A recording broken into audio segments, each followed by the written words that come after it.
فصل ہشتم، ذکر کی شرائط کے بیان میں۔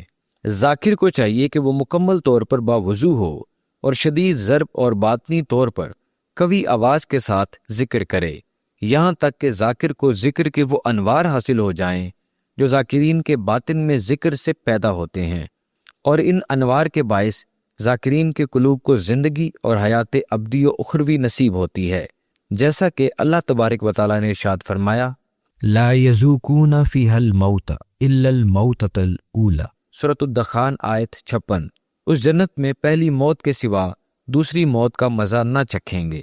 حضور علیہ الصلوۃ والسلام نے ارشاد فرمایا المؤمنون لا يموتون بل ينتقلون من دار الفناء الى دار البقاء۔ مومنین مرتے نہیں بلکہ دار الفنا سے دار البقاء کی طرف منتقل ہوتے ہیں۔ الانبیاء والاولیاء یصلون فی قبورہم کما یصلون فی بیوتہم۔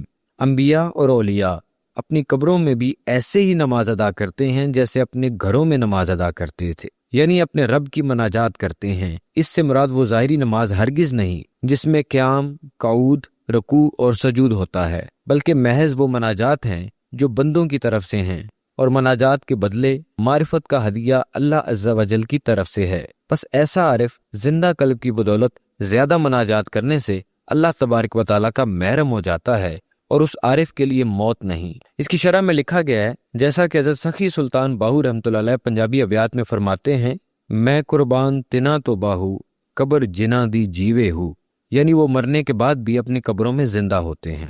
جیسا کہ حضور علیہ الصلوۃ والسلام نے فرمایا تنام عینی ولا ینام قلبی، میری آنکھیں سوتی ہیں لیکن میرا دل نہیں سوتا۔ اس کی شرح میں لکھا گیا ہے کہ عارف بظاہر تو سو رہا ہوتا ہے، مگر قلب کی حیات کے بعد نیند میں بھی اس کا دل اپنے محبوب حقیقی کے دیدار اور اس سے کلام میں مشغول ہوتا ہے۔ حضور علیہ الصلوۃ والسلام نے مزید ارشاد فرمایا من مات فی طلب العلم بعث اللہ فی قبرہ ملکین یعلمانہ علم المعرفۃ الی یوم القیامۃ وقام من قبرہ عالما وعارفا۔ جسے علم یعنی علم معرفت کی طلب میں موت آئے، اللہ تبارک و تعالیٰ اس کی قبر میں 2 فرشتے متعین فرمائے گا جو اسے قیامت تک معرفت کا علم سکھاتے رہیں گے، اور جب وہ اپنی قبر سے اٹھے گا تو عالم اور عارف ہوگا۔ ان 2 فرشتوں سے مراد نبی کریم صلی اللہ علیہ وآلہ وسلم اور ولی رحمہم اللہ یعنی مرشد کامل اکمل کی روحانیت ہے، کیونکہ فرشتہ عالم معرفت میں داخل نہیں ہو سکتا۔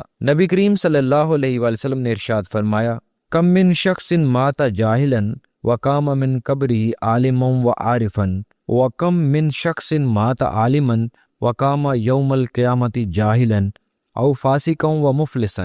کتنے ہی لوگ ایسے ہیں جو جاہل یعنی اللہ تعالیٰ کی معرفت سے بے خبر فوت ہوں گے لیکن اپنی قبر سے عالم اور عارف بن کر اٹھیں گے، اور کتنے ہی لوگ ایسے ہیں جو عالم فوت ہوں گے لیکن قیامت کے دن جاہل یا فاسق اور مفلس اٹھیں گے۔ اس کی شرح میں لکھا گیا ہے کہ دنیا میں علم کی کثرت کے باعث بہت بڑے عالم مانے جاتے ہوں گے، مگر اللہ تعالیٰ کی معرفت اور پہچان سے اندھے اور محروم ہونے اور علم پر تکبر کے باعث روز قیامت مفلس یا جاہل اٹھیں گے۔ لیکن بہت سے لوگ ایسے ہوں گے جو جاہل فوت ہوں گے، مگر ان کی طلب چونکہ اللہ پاک کی رضا اور معرفت کا حصول تھی، اس لیے اللہ تبارک و تعالیٰ قبر میں ہی ان کی تربیت کا انتظام فرمائے گا اور وہ عالم اور عارف بن کر اٹھیں گے۔ اللہ تبارک و تعالیٰ نے ارشاد فرمایا اذهبتم طیباتکم فی حیاتکم الدنیا واستمتعتم بها فالیوم تجزون عذاب الہون۔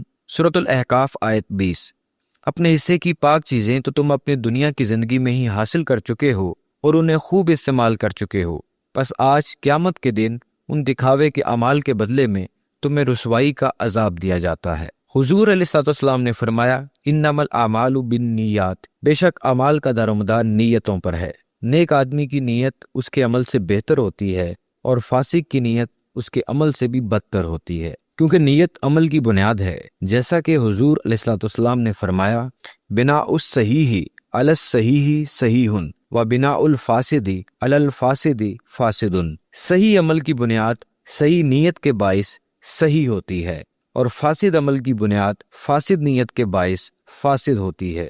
اس کی شرح میں لکھا گیا ہے چونکہ اعمال کا دار و مدار نیتوں پر ہے، اس لیے اگر نیت یعنی بنیاد ٹھیک ہوگی تو عمل بھی ٹھیک ہوگا، اور اگر نیت ہی فاسد ہوگی تو عمل بھی فاسد ہوگا۔ اللہ تبارک و تعالیٰ نے فرمایا